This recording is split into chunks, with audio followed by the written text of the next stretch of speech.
안녕하십니까? 안녕하세요. 네, 반갑습니다. 저는 한국부모교육센터의 이동순 소장이라고 합니다.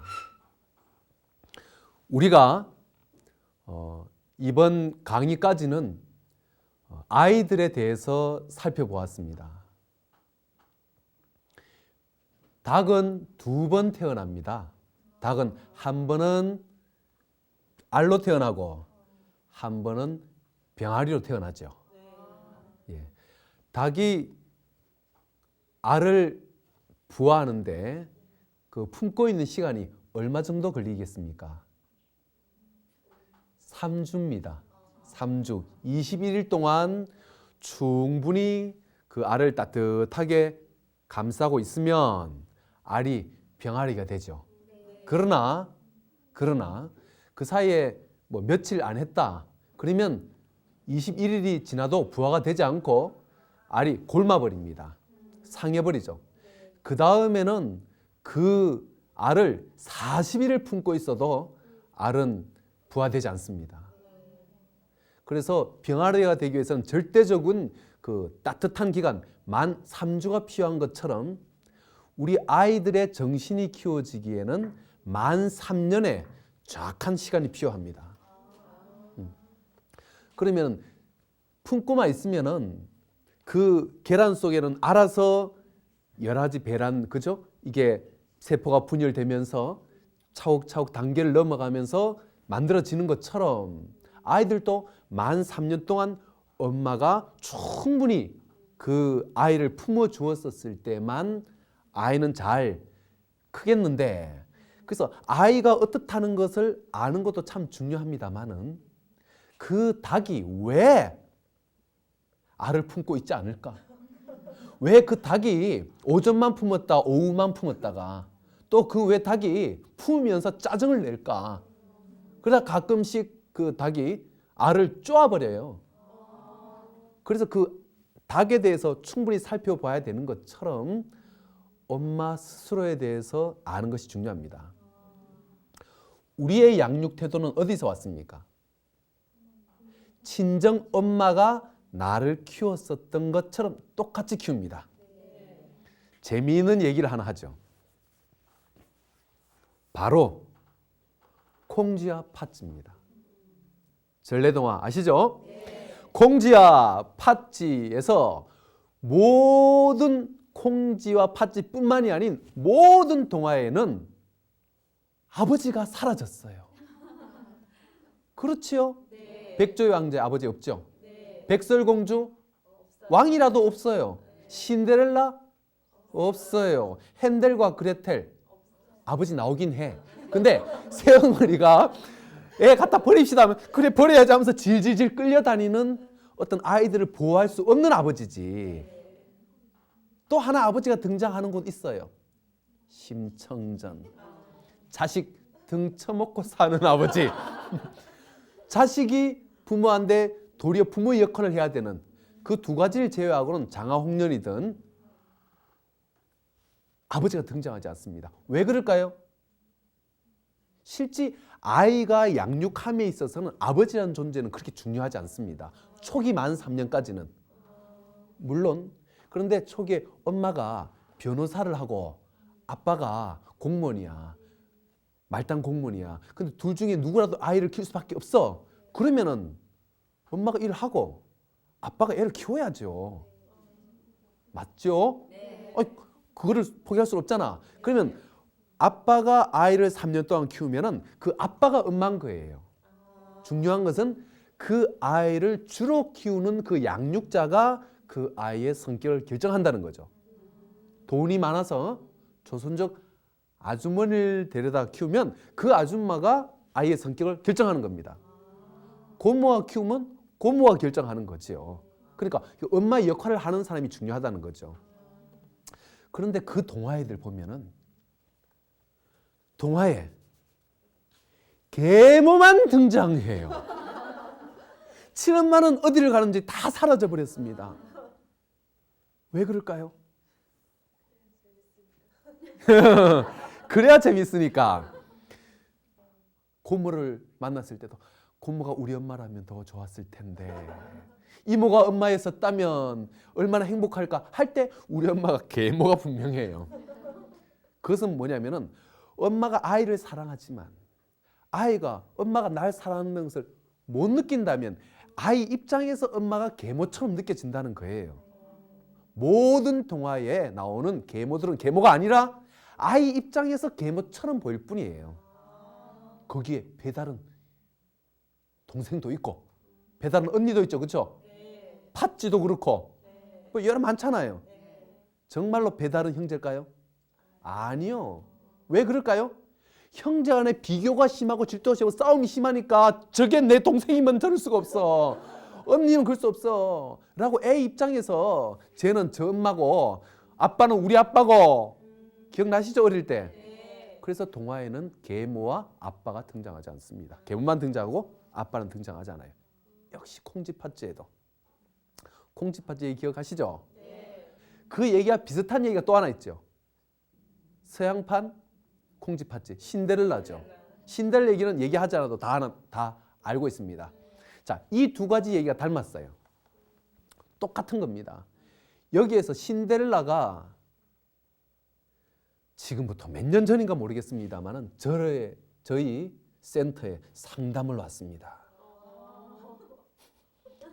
와서 너무 힘들다고 얘기를 합니다.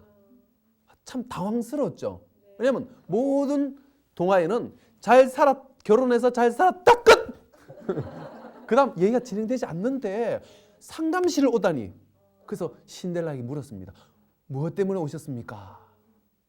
너무 힘들대요. 너무너무 힘들대요. 무엇이 힘들까 신데렐라가? 아니 백 좋잖아. 왕자에다가 성에다가 그쵸? 뭐 학벌이고 인물이고 뭐 다 탁월한데 뭐가 문제야? 문제가 많죠. 어떤 문제가 있겠습니까? 신데렐라는 어릴 때부터 문제가 많은 여자였습니다. 어떤 문제가 있어요, 신데렐라가? 첫 번째, 분명히 요정 엄마가 말했어. 12시 넘기지 말라고. 그런데 깜빡해요, 얘가. 자꾸 잊어버려요. 그죠? 12시를 어겼고, 두 번째, 그럼 뛰어가면 잘 뛰어가지. 왜 거기서 또 신발을 또 질질 흘리고 다니나? 얘는 실수가 많아요, 실수가. 그렇죠? 막판에 신발이 문 앞까지 배달되었습니다. 그런데도 못 나가죠. 거기 그 아가씨 누구야? 이리 와보세요. 할 때 와가지고 신었잖아요. 한마디로 뭐예요? 정말로 자기 것을 자기가 못 찾아 먹어요. 적극적이지 않고 수동적이고 끝까지 회피해가지고 남의 질질질 남이 끌면 그때 끌려다닐 정도로 문제가 심각한 거죠. 그 세 번째, 적극성이 없고 철저히 의존적이고 수동적이다라는 거죠. 문제 많지 않습니까? 이 정도면. 이 여자가 결혼을 하면 잘 살겠어요? 신데렐라가 친구가 누구예요? 쥐들이었죠. 쥐. 생쥐. 그죠? 그 쥐가 상징하는 것이 뭘까요? 거기서 쥐는 쥐 같은 사람들이에요. 우리 쥐를 어떻게 대합니까? 무시하고 징그러워하고 싫어하잖아요. 그런 류의 사람들만 신데렐라가 어울리고 논 거라는 거죠. 왜요? 신데렐라가 자아 존중감이 바닥이라고요. 우리가 지금까지 자아 존중감에 대해서 배웠습니다. 자아 존중감 잠시 복습을 하죠. 자아 존중감은 두 가지를 주었어요. 하나는 자기 가치, 두 번째는 자기 믿음. 자기 가치는 부모님은 나를 사랑해. 나는 사랑스러운 존재야. 관심 받을 만한 존재야. 라는 느낌. 두 번째, 자기 믿음은 나 잘 해낼 거야. 나 잘할 수 있어. 라는 느낌입니다. 이 두 가지가 자존감이에요. 자존중감이죠. 신데렐라는 이게 어떻게 써요? 바닥이에요. 언니도 날 좋아하지 않아요. 엄마도 날 좋아하지 않아요. 그러니까 얘는 자기 가치가 전혀 느낌이 없다고요. 한번 물어보는 거예요. 여러분도 한번 물어보세요. 가슴에 손을 얹고 나는 나를 사랑한다. 나는 나를 참 좋아해. 하고 내면에서 들려오는 소리를 들어보세요. 내면에서 어떤 소리가 들려옵니까?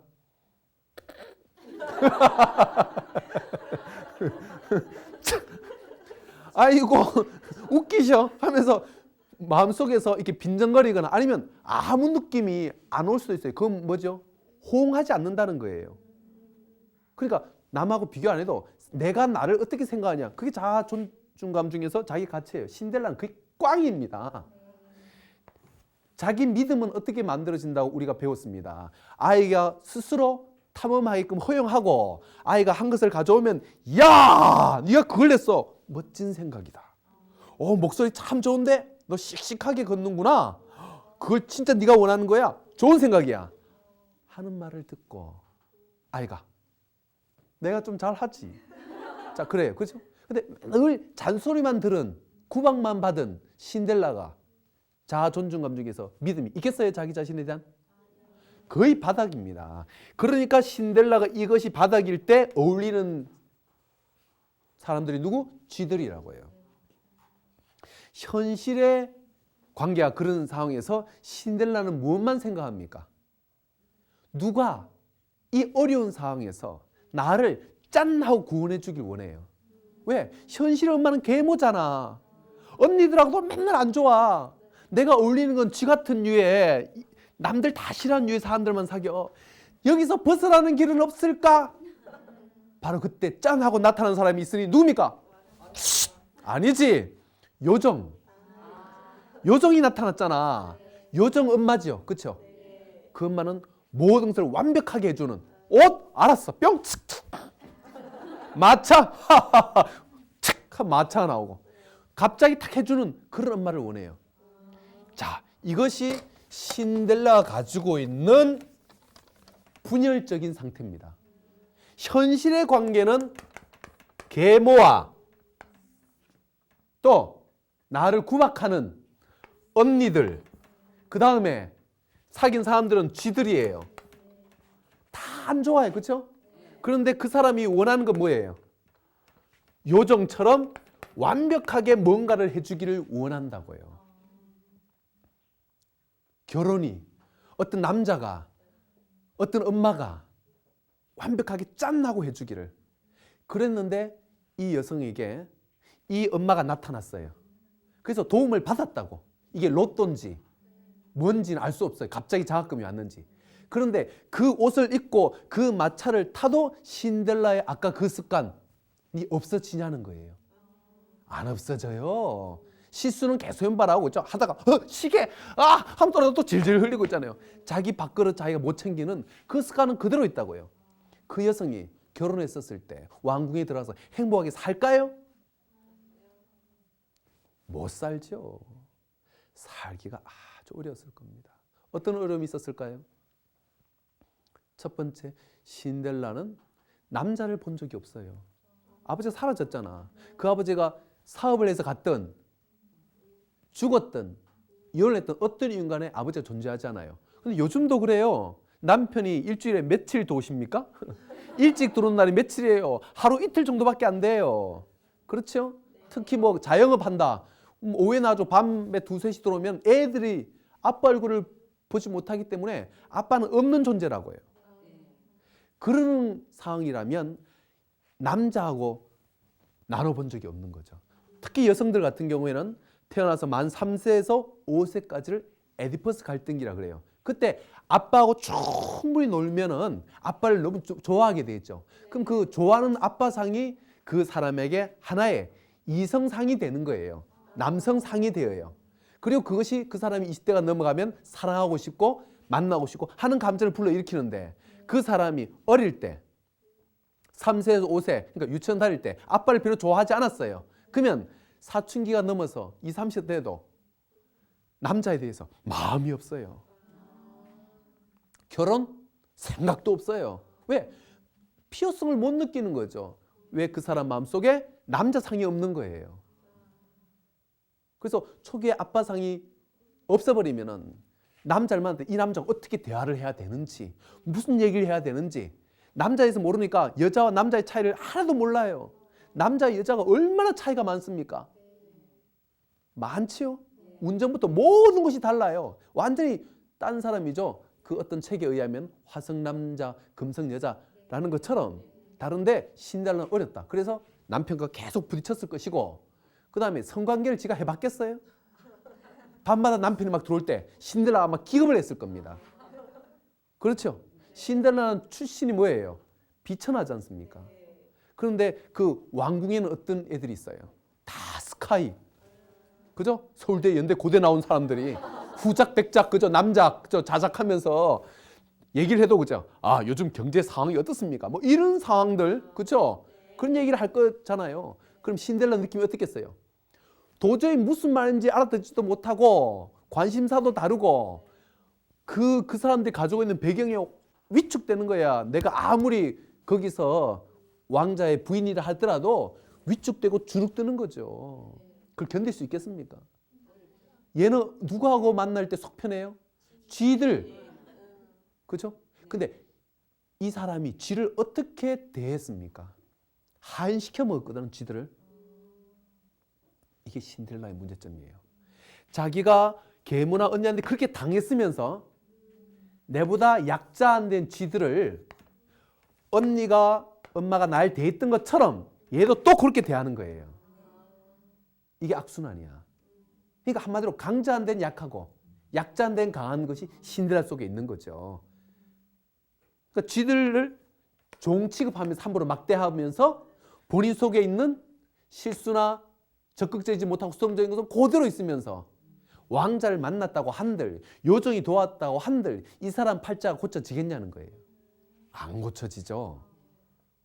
그러니까 결혼은 탈철구가 될 수 없다는 겁니다. 그래서 신데렐라가 와서 이런 고민들 얘기를 한 거예요. 왕자의 어려움들 여러 가지. 그런데 신데렐라는 자기를 억울하다, 난 불쌍하다, 난 힘들게 살았다는 만 얘기를 하지 자기 문제를 파악을 못하는 겁니다. 너 문제 많아. 왜 네가 보기에 계모인데, 물론 어머니가 문제가 있다는 건 알지만은 너는 세상을 너무 극단적으로 바라보고 있다. 뭐예요? 완벽하게 좋거나 완벽하게 나쁘거나, 그죠? 굴종하거나 함부로 막대하거나, 이것 아니면 저거. 흑백 논리가 신데렐라 가지고 있는 습관이라고 해요. 그래서 신데렐라는 자기 파악을 못하고 결혼이 어떤 남자가 또는 이상적인 누군가가 내 백을 해주면 내 문제가 해결될 거라고는 생각을 가지고 있었던 겁니다. 결혼은 실상은 그것과 관계없습니다. 이 생각을 가지고 있다 결혼을 하는 사람들은 그 사람이 가지고 있는 문제가 몇 배로 사실 더 커질 뿐입니다. 왜요? 결혼 전에야 난 나 하나만 추스리면 되고 친정과의 관계는 덮어놓으면 되지만, 결혼을 하고 나면은 내가 지금까지 관계하지 못했던 내 의도와 관계없이 시댁 사람들, 친정 사람들, 남편의 친구들, 또 아이까지 해야 될 일들이 많이 늘어나 버리는 겁니다. 이런 상황에서 아까 신데렐라 가지고 있는 세 가지 자꾸 까먹고 실수 연발하고 적극적이지 못하면 당장 육아에 문제가 생기죠. 부부간에 의논하고 대화할 때 바로바로 문제가 생기죠. 시댁 사람과의 관계에서 트러블 자꾸 생기죠. 심각하게 되는 겁니다. 그러면은 신데렐라를 선택한 그 남자, 그 왕자는 어떤 사람일까요? 완벽한 사람일까요? 아니요. 신데렐라와 똑같은 사람이라는 거예요.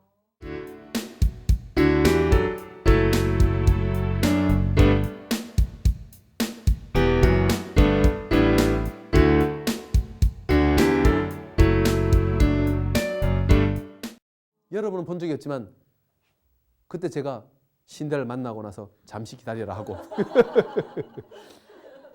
그 왕을 불렀어요. 근데 왕이 이 얘기는 하지 마라 하고 나하고 약조를 했는데 제가 어쩔 수 없이 밝힙니다. 왕이 말하기를 자기가 왕자가 여럿 있는데 그 왕자 중에서 신데렐라 선택한 그 왕자가 제일 문제가 심각한 놈이래. 그 놈이 얼마나 심각한지 무도회 갔다가 그 신데렐라 예쁜 얼굴 그거 하나 보고 반해가지고 있잖아요. 저 막 찾아내라고! 전국을 돌면서 그 유리구두 가지고 찾아낸다고 막 그게 얼마나 힘든 건데. 그리고 무조건 또 결혼시켜 달라고. 그때 왕이 막 속이 뒤집어진 줄 알았대요. 왜요? 얼굴 예쁜 거 하나 보고 선택한다는 것도 말도 안 되고. 그 다음에 그 여자 얘기를 들어보니까 문제투성인 거야. 거기다가 또 얘기 들어보니까 지 애비도 없고 집안도 영 그 동네 소문도 좋지 않아. 그런데 그 여자여야만 한대. 문제 많죠? 문제 많잖아. 결국 뭐냐면은 신데렐라를 선택한 그 왕자도 신데렐라와 비슷한 자존감을 가진 사람이라는 거죠. 왕궁에서 자라면 그러면 그 사람이 자존감이 높나요? 안 그렇습니다. 그 비슷한 얘기가 유럽만 있는 게 아니고 한국에 있으니 그 동화가 바로 콩쥐팥쥐라는 거죠. 콩쥐팥쥐에 그것도 똑같지 않습니까? 부모의 관계에서 너무너무 힘든 거예요. 그 부모는 어떤 부모예요? 자식한테 과도하게 일을 시키면서 너무 엄하게 아이가 감당할 수 있는 선을 넘어서서 막 시키는 부모 아닙니까? 그러니까 콩쥐가 그 어머니하고 살면서 맨날 울어요. 걸핏하면 울어요. 왜요? 억울해가지고. 그 막막함 때문에 나보고 어쩌라고. 그러던 콩쥐가 잔치를 가는데 이제는 이 한국의 이 원님은 더 심각한 사람이에요. 왜요? 본 적도 없어요. 그런데 꽃신 하나 흘러가는 걸 보고 저 여자하고 결혼하겠다. 꽃신이 도대체 그 여자에 뭘 말해주길래. 그래서 신발은 좋은 것을 신어야 된다. 꽃신을 신든가 유리 구두를 신든가 명품을 신어야만 그 남자 나를 간택할까요? 그런데 역시 원님도 사실 그런 입장에서 보면 마찬가지라는 거죠. 그 원님이 콩쥐에 대해서 무엇을 압니까? 어떻게 살아왔는지, 집안이 어떤지, 어떤 아픔이 있는지, 어떤 결혼 생활을 원하는지 아무것도 모르고 결혼을 해요. 그거와 마찬가지로 우리의 결혼도 그런지도 몰라요. 그 남자가 내한테 조금 잘해주면, 영화도 보여주고 좀 함께 있어주면 뿅 가가지고 있잖아요. 그 남자에 대해서 아무것도 모르면서 결혼을 그냥 훌러덩 해버리고 2, 3년 지났다가 좀 쏘갔니? 이럴 줄 몰랐니? 그러고 있는데 애가 덜컥 나섰어. 이혼하려고 했는데 애가 들어서 버렸단 말이야. 그럼 어째 이거를 낳고 나니까 키우기도 그렇고 안 키우려고 제의식, 안 키우면 제의식, 키우려면 막막하고. 그때 그 엄마가 아이를 어떻게 키우겠어요? 원수죠, 원수. 짐짝이에요. 애도 할 말 있어요. 둘이가 재미보다 내 낳아놓고 내 때문에 못한다고, 나 때문에 못한다고 핑계를 대면 억울하지 않습니까? 그래서 거기서 중요한 것은 콩쥐가 친정 엄마 때문에 너무너무 힘들었어요. 이 엄마가 나를 완전히 종부려 먹잖아. 그걸 결혼을 했어요. 결혼을 했으면 이제 신경 꺼야 된다고.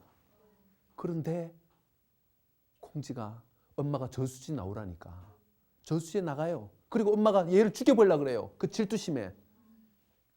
그래서 끌려 들어가요. 또 그게 누구처럼? 신데렐라처럼 수동적으로 끌려 들어가요. 엄마 이러지 마 하면서 단호하게 그런 게 아니고 끌려 들어간다니까요. 결국 뭐예요? 콩쥐도 신데렐라처럼 원님하고 결혼해도 그 우유부단한 습관 못 버린다는 거죠. 결국 이것이 뭘 말하냐면 친정 부모님의 문제가 있어요. 부부간의 문제일 수도 있어요. 친정 엄마와 아버지 간의 오랜 싸움일 수도 있고, 그러면 아빠는 너무 무서울 수도 있고 엄마는 불쌍할 수도 있습니다. 하지만 그것은 뭐예요? 그 두 사람의 문제라는 거야. 동생들이 힘들고 어려워요. 물론 그렇습니다만은, 안타깝습니다만은 그것은 또 동생들의 문제라는 거야. 결혼을 하면 어떻게 해요? 그들은 그들의 문제고 난 내 인생을 살아야 되는데, 많은 사람들이 결혼했어도 친정 문제를 가지고 와주고 그 친정의 스트레스를 가져가지고 사니까 그 화를 애들한테 다 풀더라는 거죠. 친정 엄마 전화만 받으면 화가 치미는 사람도 많아요. 왜요? 딸이냐? 와라. 이제 너 아버지하고 내가 결판을 할게요. 하면서 계속 두 사람의 관계에 딸을 끌어놓고 그 다음에 진짜 엄마한테 왜 이렇게 전화를 안 하냐? 내가 죽었는지 살았는지 관심도 없지? 하면서 걸핏하면 어떻게 해요? 관심 안 써준다고 화를 내고요. 돈을 요구하고. 그러니까 자녀들이 그 부모 때문에 과도한 부모 요구 때문에 미치는 겁니다. 완전 콩쥐 엄마 맞죠? 그 사람들은 그게 당연하다고 생각해. 그러니까 딸의 입장 사항들이 안 늙어지는 거죠. 그럴 때 많은 사람들이 친정에 끌려 있고 우리가 과거 제가 몇 주 전에 강의할 때 선녀와 나무꾼의 얘기를 했습니다. 그 이야기 속에서는 나무꾼이 시어머니 때문에 거기 끌려가지고 선녀하고 결국 생이별을 하는 것을 보았습니다. 남자가 자기 부모의 관계에서 선을 긋지 못하고 아내를 보여주지 못해가지고 쉽사리를 겪고 나니까 결국 부부가 이혼을 했습니다. 마찬가지로 콩쥐도 원님하고 이제 살게 했으면은 이제 살아야지요. 그런데 친정 문제를 계속 가지고 오면서 결국 어떻게 해요? 자기를 죽음의 직전까지 몰고 가는 거예요. 그런 이야기가 또 하나 있습니다. 누굽니까? 심청전입니다. 심청전의 얘기에서도 이 아버지는 철저히 무능한 아버지예요. 그런데 이 아버지가 나중에 눈을 떴죠. 그게 과학적으로 왜 눈을 뜰 수 있냐면 그 사람이 당달봉사이기 때문에 그렇습니다. 그러니까 시신경에 문제가 있는 게 아니고 심리적인 문제가 있어서 그 사람이 안 보이는 거예요. 한마디로 신봉사는 어떤 사람이다? 스스로 자립 능력이 없는, 의지가 없는 철저히 의존해서 사는 사람이었습니다. 그런 부모들이 많죠. 신봉사 같은. 스스로 뭘 하려고 하질 않아요. 자식한테 과도하게 짐을 씌우는데 너무나 불쌍한 모습으로 힘든 모습을 하기 때문에 자녀들이 어떻게 할 수가 없는 거야, 이 부모를. 그래서 복양을 합니다. 자기 삶이 없어요. 그런데 그 아버지가 300석을 계약을 하고 왔네. 그리고 막 밥도 안 먹고, 그쵸? 누워가지고, 아이고, 그러고 있습니다. 콩쥐가 참, 심청이가 답답해요. 아버지 솔직히 말해. 뭐 일 또 질러놓고 뜸들이지 말고 말을 해. 사실 이렇고 300석 얘기합니다. 그 얘기가 심청이에게는 얼마나 충격적인지 몰라요. 왜? 어릴 때부터 아버지를 먹여 살렸는데 이 아버지가 이제 나에게 뭘 원합니까? 해결할 수 없는 문제를 갖다 놨는데 그때 뒤에서 들려오는 소리 300석에 몸 팔아요. 300석에 몸 팔아요. 그렇죠. 어부가 나타나가지고 그게 탁 결합되면서 내가 죽어야 아버지가 살고 내가 살면 아버지가 부처님한테 스님한테 역적이 되는 거야. 이 딜레마 속에 자식을 빠뜨려놔요. 살면은 저식이야. 죽으면 아버지를 살려. 어떻게 해야 됩니까?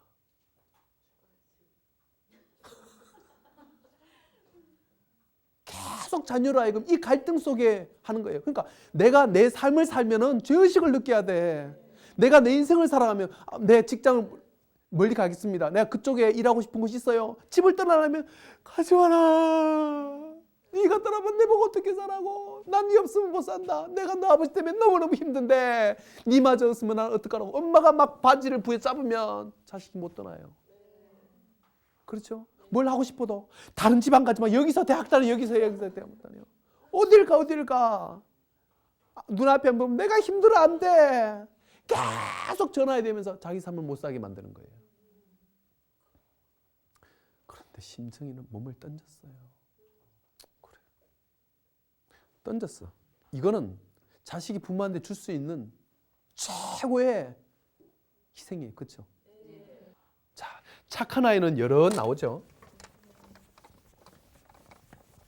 첫 번째, 아까 봤었던 콩쥐 팥쥐에서도 콩쥐의 엄마가 자녀를 그냥 이거는 무식하게 하는 거죠. 강압적으로 무섭게 해버리면 착한 아이가 됩니다.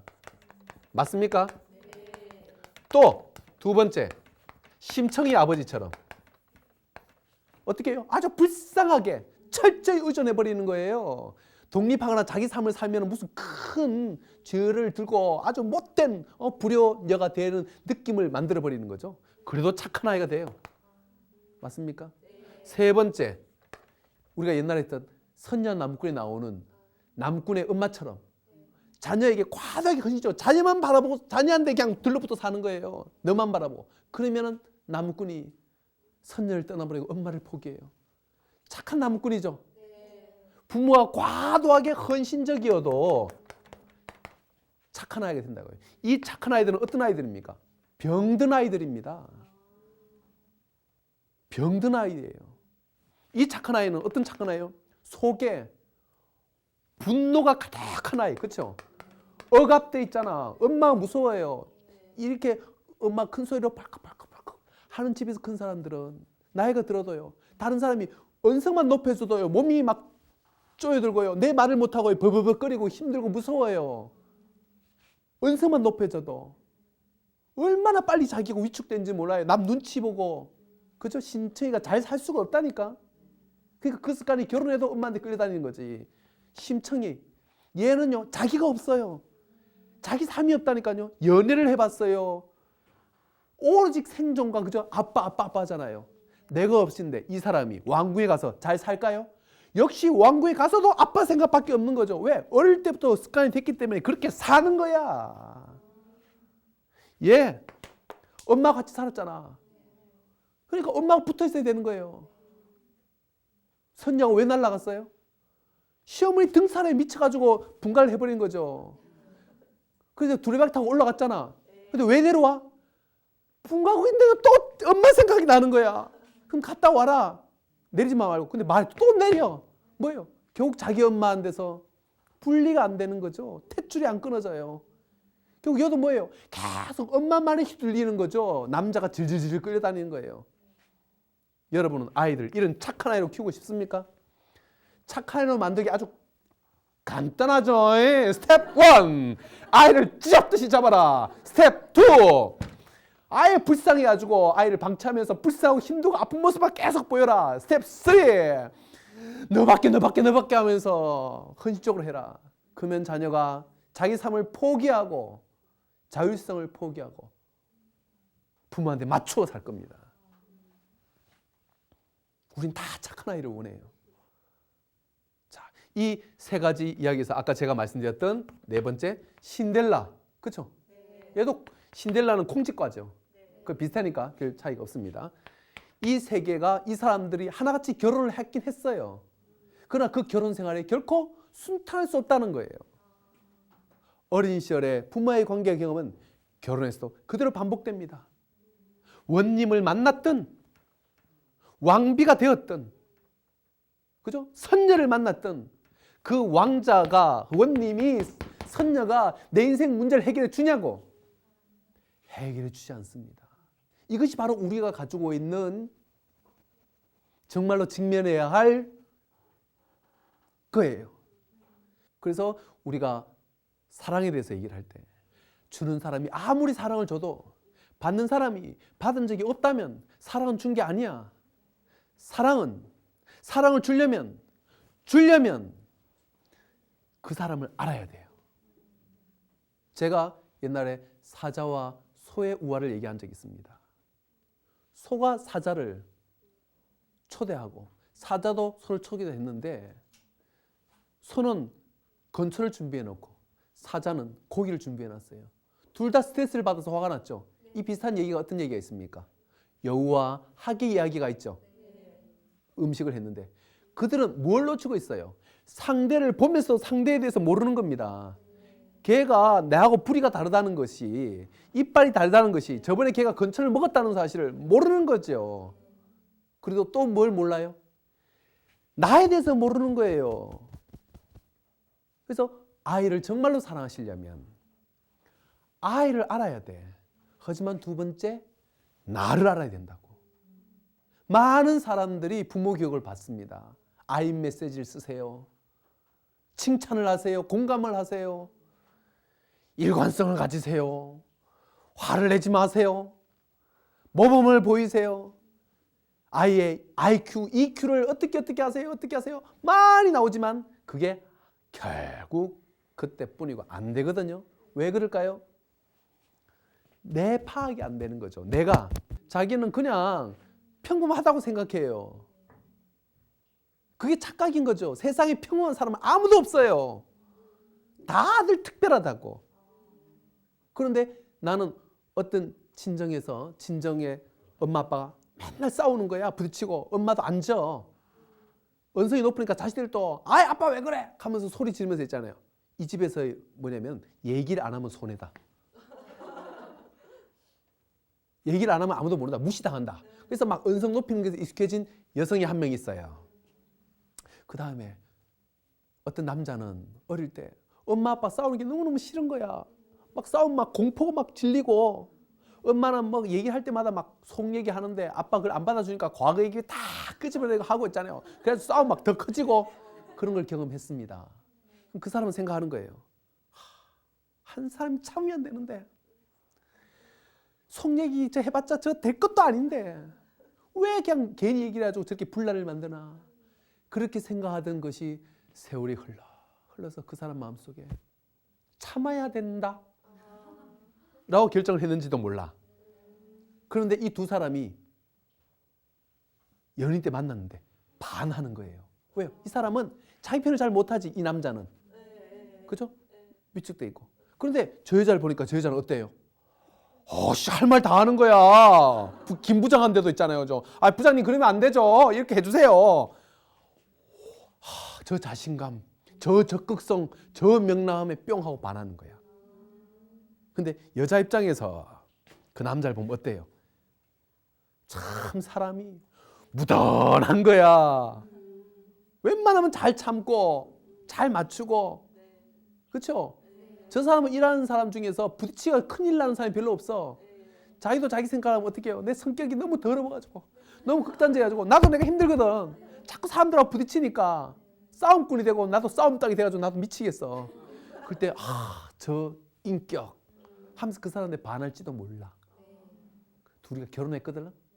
그래서 어떻게 됐게? 미치는 거죠. 한 2, 3년 지나면 여자는 어떻게 해요?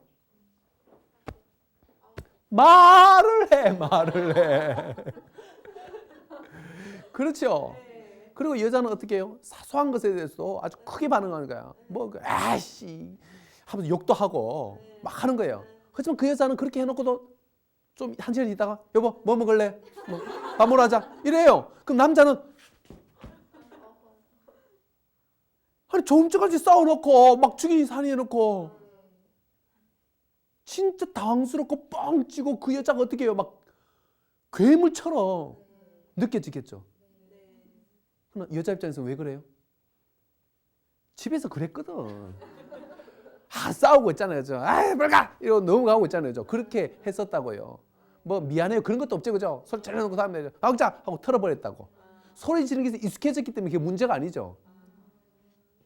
제가 부산 사람인데 간만에 부산에 내려가지고 부산역에서 전화를 하는 데 있잖아요. 공중전화 박스 옛날에. 요즘에 핸드폰 하니까 모르지만 싸우고 있는 거예요. 사람들이. 전화통에 잡고. 일단 들어보니까 싸우는 게 아니야. 그냥 대화를 하고 있는 거야. 내가 부산 사람인데도 서울에 오래 살다가 하니까 그게 싸우는 거로 들리더라니까요. 언성이 기본으로 높은 거죠. 참 서울 사람들 겁 많이 나겠더라고. 그러니까 그 여자의 그 상황이 남자라 이건 더 질리게 만들고 대화를 불가능하게 더 입 닫게 만드는 거죠. 그러나 여자 입장에서는 그 남자가 철저히 회피하는 사람을 보이는 거예요. 얘기를 하면 더 쉽게 풀릴 걸 저렇게 꼭 담아둬가지고 나중에는 무슨 마음인지 그럼 어떻게 하자는 건지 이것도 아니고 저것도 아니고 철저히 회피하는 거니까 저 남자의 태도가 나도 알고 나 참으려고 했는데 나 안 싸우려고 했는데 네가 나를 소리 지르게 만든다라고 생각할지도 몰라요. 맞습니까?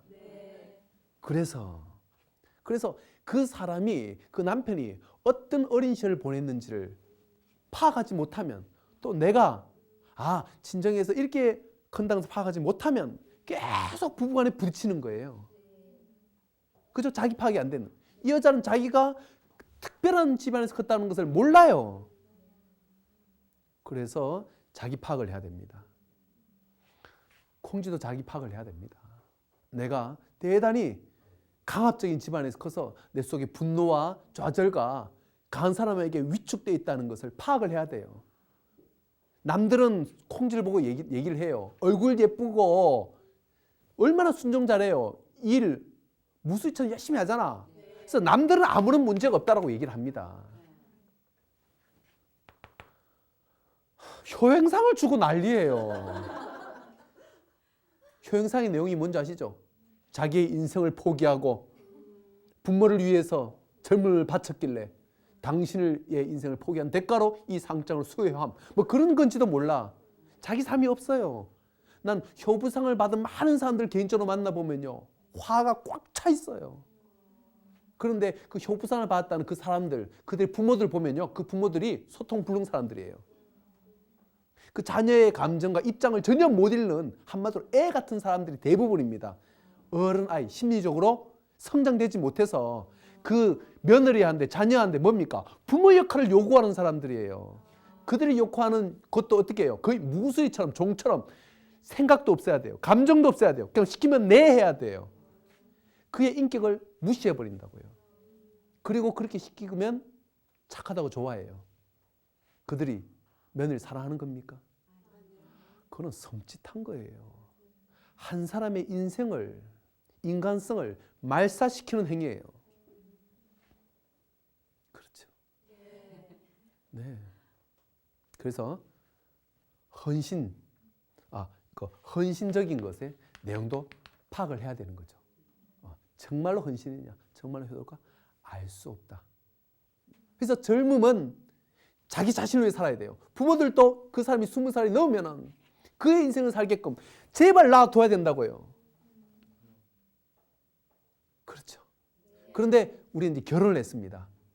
그럼 이 상황에서 우리가 친정 부모의 관계를 다시 재점검할 필요가 있는 거죠. 그것에 관한 강의는 다음 주에 또 본격적으로 살펴보도록 하겠습니다. 예. 질문 받겠습니다. 궁금하신 것 무엇인지 좋습니다. 네. 자녀들 간의 유산 싸움이나 다툼은 왜 일어나는 건가요? 네. 자녀들 간의 유산 싸움이 근래 심심찮게 일어납니다.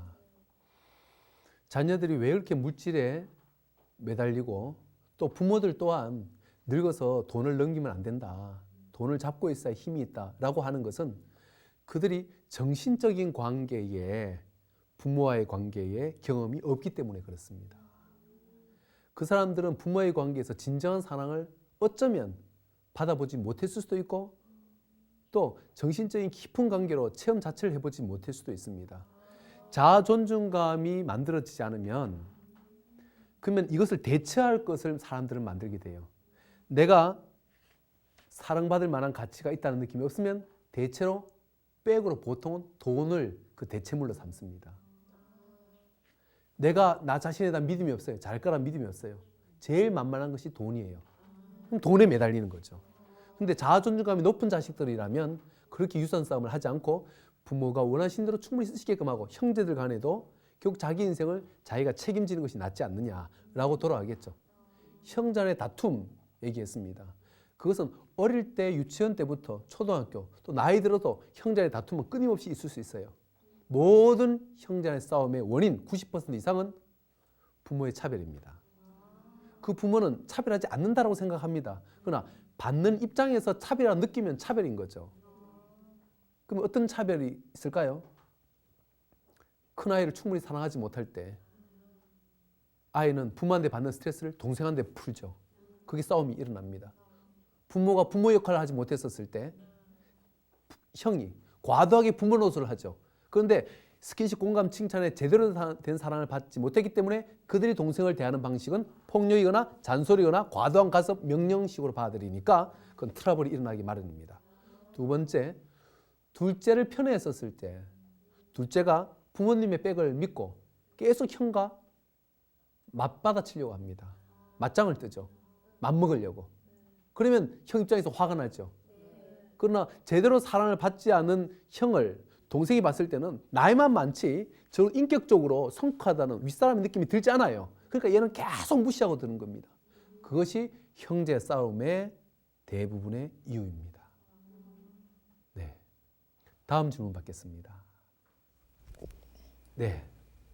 네, 결혼을 하고 지금 이 상황에서 남편과 관계 개선을 위해서 부인이 해야 할 일은 어떤 것이 있을까요? 네.